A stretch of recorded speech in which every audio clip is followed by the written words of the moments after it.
Well, looking at those temps, you can already see it. Get ready to bundle up. West Michigan. Single-digit and below zero temperatures are on their way this week. And before that, a large storm system heads across the Big Lake as we speak. Some of our area could see several inches, even more than a foot of snow falling overnight. We already have some 400 closings in our system.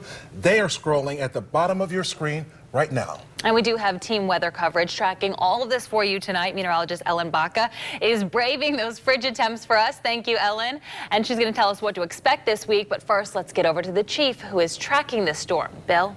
Well, Haley, the snow is on the way. It'll move in before daybreak and create some slow conditions here for the morning commute.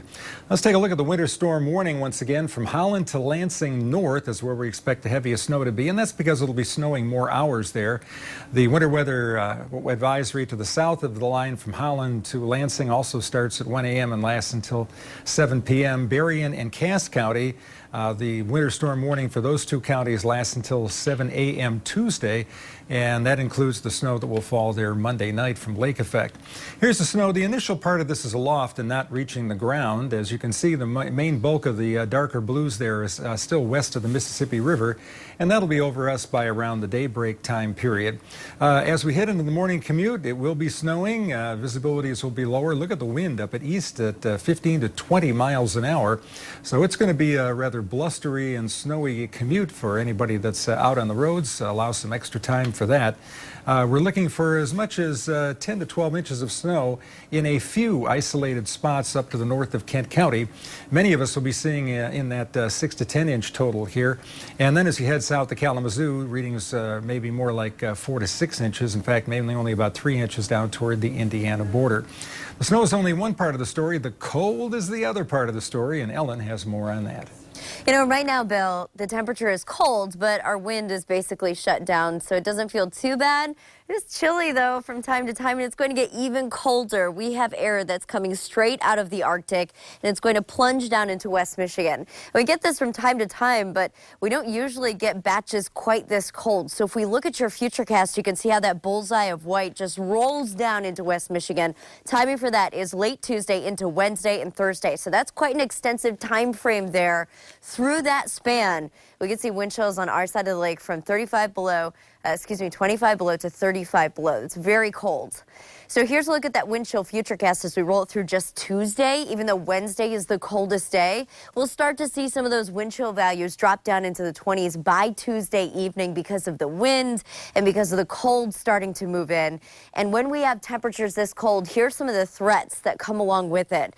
First and foremost, pipes could burst and you could get frostbite in less than 15 minutes. So we're getting a lot of snow tomorrow. Don't be tempted to put it off and then try to shovel when things quiet down on Wednesday, because it's going to be so cold that you could get frostbite in very little time. Along with that, again, the potential for pipes to burst. You're going to want to watch for that.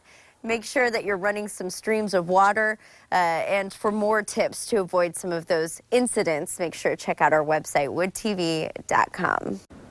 Wow, frostbite in less than 15 minutes. All right, well, as all this heads your way, you can track it with your Storm Team 8 app. It's free, allows you to check the radar, images, get updates in your forecast, and any weather alerts. In preparation for the big storm, many school districts have already closed for Monday. We are keeping track of all of your closings, and that's where 24-hour News 8's Alicia Alonso joins us from the live desk. Alicia, lots of phone calls coming in tonight. Heather, we have well over 300 school closings right now, the bulk of them being in Kent County. Grand Valley State University, Davenport University, and Grand Valley, have all closed their campuses for tomorrow.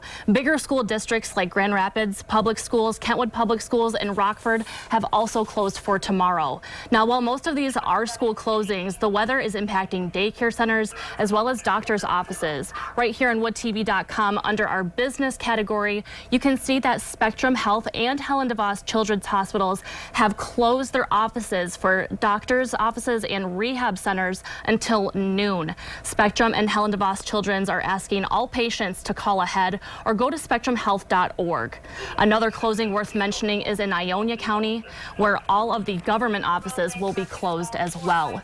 You can keep up with all of our latest closings online at woodtv.com and sign up for school-specific text alerts. At the live desk, Alicia Alonso, 24 Hour News 8.